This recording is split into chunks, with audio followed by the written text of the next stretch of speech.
حضرت بلال حبشی رضی اللہ عنہ کی داستان عظیمت، مکہ کی زندگی اور غلامی۔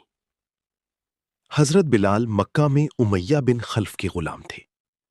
وہ ایک دیانتدار اور خاموش طبع انسان تھے، لیکن ان کے دل میں حق کی تلاش جاری تھی۔ اسلام کی دعوت کی خبر۔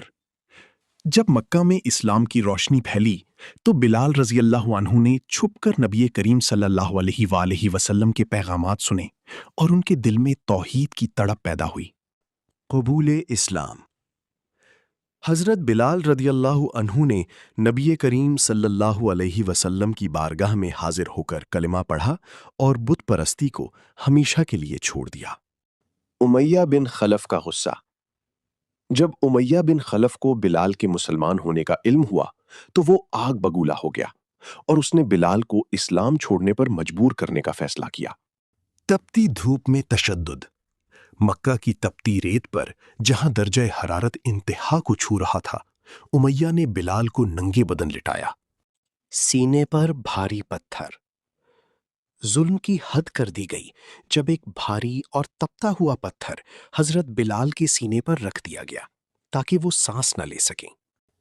گلے میں رسی اور گلیوں میں گھسیٹنا۔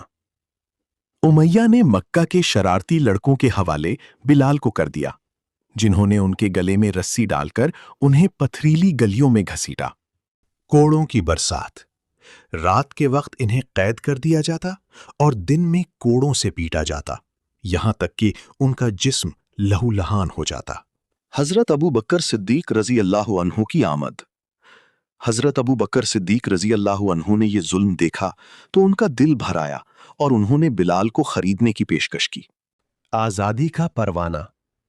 حضرت ابو بکر صدیق رضی اللہ عنہ نے بھاری قیمت ادا کر کے بلال کو خرید لیا اور اللہ کی رضا کے لیے آزاد کر دیا۔ ہجرت مدینہ۔ جب مسلمانوں نے مدینہ ہجرت کی تو حضرت بلال بھی اپنے ایمان کی حفاظت کے لیے مدینہ روانہ ہوئے۔ پہلی اذان کی تیاری۔ مدینہ میں جب مسجد نبوی تعمیر ہوئی تو نماز کے لیے پکارنے کا مسئلہ درپیش ہوا۔ نبی کریم صلی اللہ علیہ وآلہ وسلم نے اس عظیم مقصد کے لیے بلال کو چنا۔ مسجد نبوی کی چھت پر۔ حضرت بلال مسجد نبوی کی چھت پر کھڑے ہوئے اور اپنی بلند اور پرسوز آواز میں پہلی بار اذان دی۔ مدینہ کی فضا میں گونجتی آواز۔ بلال کی اذان سن کر مدینہ کے لوگ اپنے گھروں سے نکل آئے اور پہلی بار اسلام کی یہ خوبصورت پکار گونجی۔ غزوہ بدر اور امیہ کا انجام۔